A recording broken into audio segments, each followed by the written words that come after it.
जलवायु कारक, जिसको 5 रूपों में बांटा गया है। सबसे पहले प्रकाश, फिर तापमान, फिर जल और वर्षा, फिर वायुमंडलीय नमी और लास्ट में बात करेंगे वायु की। वायु के भी 2 रूप हैं, एक है वायु गति और दूसरा है वायुमंडल की गैसें। प्रकाश के बारे में सबसे पहले बात करेंगे। प्रकाश यानी लाइट, जिसके बारे में लगभग सभी को पता है, सूर्य से प्राप्त होता है और प्रकाश के माध्यम से ही पृथ्वी पर जो हमें कह सकते हैं कि ऊर्जा देखने पड़ती है, या कह सकते हैं कि ऊर्जा जो है वो हमें प्रकाश के माध्यम से प्राप्त होती है। तो पृथ्वी पर जीवन क्रिया को संचालित रखने के लिए प्राय समस्त ऊर्जा जो होती है वो हमें सूर्य से प्राप्त होती है। ऊर्जा एनर्जी तरंगों द्वारा एक स्थान से दूसरे स्थान तक पहुंचती है और इन्हीं तरंगों की लंबाई पर ऊर्जा का क्या होता है, विभाजन आधारित होता है। ठीक है, यानी जितनी ज़्यादा लंबी तरंग होगी उतना ज़्यादा प्रकाश आएगा और जितनी कम तरंग होगी, लंबाई होगी तरंग की, उतना कम हमें प्रकाश मिलेगा। सूर्य का प्रकाश जब किसी पत्ती पर गिरता है तो पत्ती पर गिरे हुए भाग पर 83% भाग जो होता है वो पत्ती द्वारा क्या होता है, अवशोषित कर लिया जाता है, यानी पत्ती उसको सोख लेती है 83% भाग को। उसमें से 12% भाग जो होता है वो परावर्तित रिफ्लेक्ट हो जाता है, यानी पत्ती से टकराकर वापस किसी न किसी दिशा में चला जाता है। और 5% जो भाग होता है वो पारगत हो जाता है, यानी ट्रांसमिटेड हो जाता है। ठीक है, इसके बाद हम बात करेंगे कि जो ऑब्जर्व किया है, या कह सकते हैं एब्जॉर्व जो भाग क्या है 83% या अवशोषित किया, उसमें से 4% जो भाग होता है वो पर्णहरिम द्वारा क्या होता है, प्रकाश संश्लेषण क्रिया के लिए उपयोग में लाया जाता है। ठीक है, क्योंकि पौधों में प्रकाश संश्लेषण का बहुत बड़ा महत्व है, क्योंकि ये भोजन बनाने में बहुत बड़ी भूमिका निभाते हैं। देखो, इसको अपन प्रकाश संश्लेषण अभी थोड़ी देर में समझेंगे। अब क्या होता है कि 4% जो भाग होता है वो पर्णहरिम द्वारा प्रकाश संश्लेषण क्रिया के लिए क्या होता है, उपयोग में लाया जाता है, जबकि 79% यानी 79% जो भाग होता है वो ताप के रूप में वातावरण में विसरित या डिफ्यूज हो जाता है। ठीक है, प्रकाश का जो प्रभाव होता है वो उसकी तीव्रता, परिणाम, अवधि एवं गुणों पर निर्भर करता है। इन लक्षणों में यदि कोई भिन्नता आ जाए तो उसका भी प्रभाव क्या होता है, बदल जाता है। ठीक है, प्रकाश की तीव्रता, आर्द्रता या ह्यूमिडिटी, कोहरा, फॉग और बादलों की उपस्थिति में घट जाता है। यानी कह सकते हैं कि जब प्रकाश निश्चित रूप से हमेशा वो प्राकृतिक रूप से तो वो हमारे तक आता है, लेकिन बीच में यदि बादल, कोहरा या कह सकते हैं कि बहुत सारे बादल, आर्द्रता की स्थिति हो जाए तो उस स्थिति में प्रकाश जो होता है वो निश्चित रूप से जिस मात्रा में हम पृथ्वी तक आना होता है उस मात्रा तक वो नहीं पहुंच पाता, बल्कि कम पहुंचता उसकी तुलना में। ठीक है, एक सामान्य की तुलना में। अब अपन बात करेंगे कि जो हमारे पृथ्वी पर जो अक्षांश है, देशांतर है, या ऊंचाइयाँ हैं, या कोई कोई भाग नीचे नीचे स्लो में स्थित है, तो वहाँ पर भी क्या है कि वहाँ का जो वातावरण है उस आधार पर भी क्या होता है, प्रकाश कहीं पे ज़्यादा हो पहुँचता है तो कहीं पे थोड़ा कम पहुँचता है। ऐसा भी हमें जानना होगा। अब अपन बात करेंगे प्रकाश संश्लेषण की, या फोटोसिंथेसिस बोलते हैं इसको, कि प्रकाश संश्लेषण में क्या होता है कि हरे जो पौधे होते हैं, हरे पौधे सूर्य के प्रकाश को क्या करते हैं, विकिरण ऊर्जा के रूप में प्राप्त करते हैं। यहाँ पर बहुत इंपॉर्टेंट क्वेश्चन बन सकता है कि एग्जाम में, कि विकिरण ऊर्जा क्या होती है। तो विकिरण ऊर्जा के रूप में ग्रहण करते हैं। देखो, विकिरण ऊर्जा की बात करेंगे तो हमें ये ध्यान रखना होगा कि विकिरण ऊर्जा यानी कि कई ऐसी मतलब कह सकते हैं कि किरण होती है जिसको अपन देख सकते हैं विकिरण क्रिया, लेकिन मानवीय दृष्टिकोण से देखें तो ऐसा बहुत कम चांसेस में होता है कि हम प्रकाश को देख सकें, लेकिन हम उसको देखने की क्षमता रखते हैं, ऐसे नहीं है कि नहीं देख सकते हैं। अब एक चीज़ और उड़ती है कि विकिरण ऊर्जा से क्या होता है, तो जो प्रकाश के माध्यम से जो पृथ्वी पर गर्मी हो रही है वो विकिरण ऊर्जा के माध्यम से हो रही है, ऐसा हमें जानना होगा। तो अपन अब बात करेंगे कि प्रकाश संश्लेषण क्रिया को संपूर्ण रूप से समझना है तो हरे पौधे सूर्य के प्रकाश को विकिरण ऊर्जा के रूप में प्राप्त करते हैं तथा पर्णहरिम यानी क्लोरोफिल की उपस्थिति में कार्बन डाइऑक्साइड यानी CO2 एवं पानी H2O द्वारा भोजन का निर्माण करते हैं और इनका भोजन होता है कार्बोहाइड्रेट्स। ठीक है, इस प्रकार विकिरण ऊर्जा रासायनिक ऊर्जा में क्या होती है, परिवर्तित हो जाती है। या सूर्य से आने वाली ऊर्जा भी विकिरण ऊर्जा ही होती है एक प्रकार से। और सूर्य का प्रकाश देखो 7 रंगों में पृथ्वी तक पहुंचता है। और जो 7 रंग कौन कौन से हैं, तो सबसे पहले बात करेंगे बैंगनी की, फिर इंडिको की, फिर नीले रंग, हरा रंग, पीला रंग, नारंगी रंग और लाल रंग।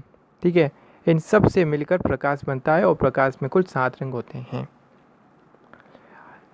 इनमें से लाल और नीला जो रंग है वो प्रकाश संश्लेषण में सहायता करते हैं। यानी प्रकाश संश्लेषण में अन्य रंगों का महत्व है, लेकिन लाल और नीले रंग का कुछ ज़्यादा है। प्रकाश की उपस्थिति में ही कवकों के क्या होता है, विकास और वृद्धि होते हैं। ठीक है, अब अपन ये भी देखते हैं कि कहीं कहीं पे समुद्रों में भी क्या होता है कि हम देखते हैं कि समुद्र तक तो प्रकाश नहीं पहुंचता है, लेकिन समुद्र की 15 फीट की जो गहराई होती है ना, वहाँ तक ही प्रकाश जा सकता है, उससे नीचे नहीं जा सकता है। और इसीलिए प्रकाश संश्लेषण की क्रिया जो होती है वो समुद्रों में बहुत कम मात्रा में हो सकती है। अब अपन बात करेंगे वाष्पोत्सर्जन की, ट्रांसपायरेशंस की बात करेंगे कि वाष्पोत्सर्जन की क्रिया पत्तियों तथा तनों में पाए जाने वाले रंध्रों पर निर्भर करती है। और रंध्रों का जो खुलना और बंद होना है वो भी क्या होता है, वो प्रकाश पर निर्भर करता है। इस प्रकार हम कह सकते हैं कि प्रकाश वाष्पोत्सर्जन की क्रिया पर प्रभाव डालता है।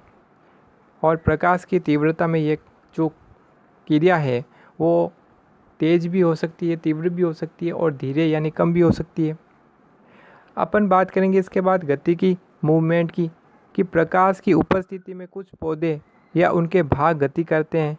इस प्रकार प्रकाश द्वारा प्रभावित गतियों को क्या करते हैं,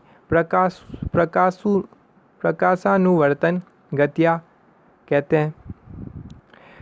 प्राय तना जो होता है वो प्रकाश की ओर क्या करता है, वृद्धि करता है। और जड़ें जो होती है वो अंधेरे में वृद्धि करती है। तने के द्वारा जो गति होती है उसको हम धनात्मक प्रकाशानुवर्तन गति कहते हैं। और जड़ों की गति जो होती है उसको अपन ऋणात्मक प्रकाशानुवर्तन गति कहते हैं।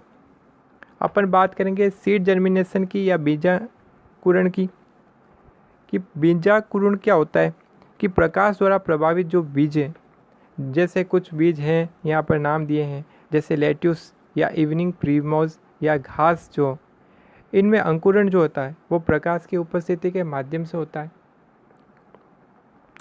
इनके अंकुरण में क्या होता है, या कह सकते हैं कि बीजों के अंकुरण में लाल प्रकाश का सबसे ज़्यादा क्या होता है, प्रभाव पड़ता है। बहुत जल्दी बीज अंकुरित होने लग जाते हैं। तो कह सकते हैं कि इसकी उपस्थिति या लाल रंग की उपस्थिति से क्या होता है, अंकुरण जो होता है शीघ्र होता है और जल्दी होता है। सूर्य के प्रकाश में ही जो फल है, फूल है और जो बीजों का जो निर्माण होता है। इस प्रकार प्रकाश जातियों और प्रजातियों के फलने व फूलने में, उनके जीवित रहने में सहायता करता है। तो प्रकाश का विशेष महत्व है। एक इम्पॉर्टेंट बात है कि प्रकाश के द्वारा कौन सा विटामिन आता है, तो विटामिन ए हमें प्राप्त होता है। तो उसके साथ ही कैरोटीन्स का भी निर्माण होता है, यानी प्रकाश के द्वारा विटामिन ए तथा कैरोटीन्स का निर्माण होता है। कुछ पौधे हैं जैसे कैबेज या लेट्यूस या चाय, ऐसे पौधे हैं जिनमें प्रकाश की ज़्यादा आवश्यकता नहीं होती है, कम मात्रा में प्रकाश, और इनकी लंबाई, काई की वृद्धि और रचना में क्या करते हैं, सहायता। इसलिए तो ये छोटे छोटे रहते हैं, बड़े नहीं होते। उसके बाद बात करेंगे कि प्रकाश पौधों में वृद्धि करने वाला एक हार्मोन है, उसका नाम है ऑक्सिन, के उत्पादन को क्या करता है, रोकता है। पौधों में क्या होता है, पौधों की वृद्धि करने वाला एक हार्मोन है ऑक्सिन, जो है वो क्या करता है, प्रकाश के माध्यम से वो क्या होते हैं, उसको रोकने में सहायता करता है।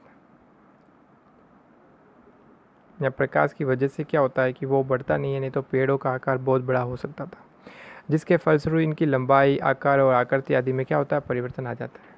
ठीक है, ये प्रकाश का कुछ सकारात्मक पक्ष भी है और एक नकारात्मक भी पक्ष है, लेकिन ज़्यादातर सकारात्मक है, क्योंकि पृथ्वी पर ऊर्जा का महत्वपूर्ण स्रोत प्रकाश है, इसलिए इसको हम नकारात्मक कहेंगे तो इतना सूट भी नहीं होता है। अपन बात करेंगे दीप्त कालिता की, कि पौधों के फलने फूलने, वृद्धि, प्रजनन एवं उनके भौगोलिक वितरण में प्रकाश की जो अवधि है उसका क्या होता है, प्रभाव पड़ता है, या प्रकाश की अवधि का प्रभाव पड़ता है। और प्रकाश की इस अवधि को दीप्त काल तथा प्रभाव को दीप्त कालिता कहते हैं। इसको फिर से समझिए कि पौधों के जो फलने फूलने की बात कर रहे हैं यहाँ पर, उनके वृद्धि की बात कर रहे हैं, उनके प्रजनन एवं उनके भौगोलिक वितरण में जब प्रकाश की अवधि का प्रभाव पड़ता है तो प्रकाश की इस अवधि को तो हम कहते हैं दीप्त काल, ठीक है। और इस अवधि के मध्य में जो प्रभाव पड़ रहा है उस प्रभाव को हम दीप्त कालिता बोलते हैं, ठीक है। अब दीप्त कालिता के आधार पर क्या होते हैं, पौधों के कुछ अलग अलग वर्ग बांटे हुए हैं, ठीक है। जैसे कि अपन सबसे पहले बात करेंगे दीर्घ दीप्त काली पौधे, यानी ऐसे पौधे जिनमें क्या होता है, प्रकाश की बहुत ज़्यादा आवश्यकता होती है, ठीक है। जैसे, और ये सबसे ज़्यादा जब प्रकाश की आवश्यकता पड़ती है तो वो निश्चित रूप से ग्रीष्म ऋतु होती है। जैसे कुछ पौधे हैं जैसे हैनबन है, पालक, या जो अपन आमतौर पर प्रयोग में लेते हैं गेहूँ और जौ, तो ऐसे पौधे हैं जिनको गर्मी या कह सकते हैं कि प्रकाश की बहुत ज़्यादा आवश्यकता पड़ती है। उसके बाद में पौधे आते हैं अपने अल्प दीप्त काली वाले पौधे, अल्प दीप्त काली पौधे, यानी कह सकते हैं कि इन पौधों के पुष्पन के लिए इतनी आवश्यकता नहीं पड़ती, प्रकाश की कम आवश्यकता पड़ती है, ठीक है। चाहे वो जाड़े की ऋतु हो यानी सर्द ऋतु हो या बसंत, इससे कोई फ़र्क नहीं पड़ता, ठीक है। जैसे अपन बात करेंगे, एक सोयाबीन होता है और एक जेनिथियम है, ये कुछ ऐसे पौधे हैं जिनको कम प्रकाश में ही क्या होता है, इनका विकास और इनके वृद्धि पर कोई प्रभाव नहीं पड़ता। अब अपन बात करेंगे प्रकाश उदासीन पौधे, यानी कुछ ऐसे पौधे हैं प्रकाश नहीं होगा तो भी ये अपना विकास करते रहेंगे। जैसे अपन बात करेंगे टमाटर है, मिर्च, सूरजमुखी और कपास, ठीक है। तो प्रकाश या दीप्त काल का इस पर कोई भी प्रभाव नहीं पड़ता। प्रकाश के आधार पर भी पौधों को हम दो वर्गों में बांटते हैं, क्योंकि एक तो होता है अपने प्रकाश प्रिय जिसको प्रकाश पसंद है, और एक ऐसा है पौधा जिसको प्रकाश नहीं बल्कि छाया पसंद है, यानी छाया प्रिय पौधा, छाया तापी पौधा भी बोल सकते हैं। तो प्रकाश प्रिय पौधा जिसको कह सकते हैं कि इस प्रकार या इस वर्ग के अंतर्गत ऐसे पौधे आते हैं जो खुले और अधिक प्रकाश वाले स्थानों पर क्या होते हैं, उगते हैं। जैसे सूरजमुखी, चीड़ और सागौन, ठीक है। ये ऐसे पौधे हैं जिनको प्रकाश बहुत ज़्यादा चाहिए। उसके बाद हम बात करेंगे छाया प्रिय या छायातापी पौधों के अंतर्गत, ऐसे वर्ग के अंतर्गत ऐसे ही पौधे आएंगे जिनको क्या है, छाया बहुत ज़्यादा पसंद है या छायादार स्थानों पर उगते हैं, जैसे टेक्सास, एबिस और पाइसिया।